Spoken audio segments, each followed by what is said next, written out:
Με φίλους και υποστηρικτές της κοινωνικής οργάνωσης Είμαστε Ένα, βρεθήκαμε στη Νέα Μάκρη για έναν ξεχωριστό σκοπό.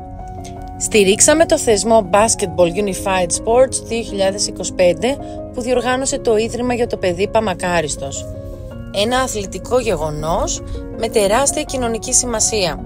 Στους αγώνες συμμετείχαν 9 φορείς αναπηρίας, το Ειδικό Σχολείο Δευτεροβάθμιας Εκπαίδευσης Νέας Μάκρης και το Γαλλικό Γυμνάσιο Άγιος Ιωσήφ. Αυτό το γεγονός δεν είναι απλώς μια εκδήλωση, είναι κάτι που όλα αυτά τα παιδιά περιμένουν με χαρά και ανυπομονησία. Είναι η απόδειξη πως όταν υπάρχει ισότητα όλοι μπορούν να νικήσουν.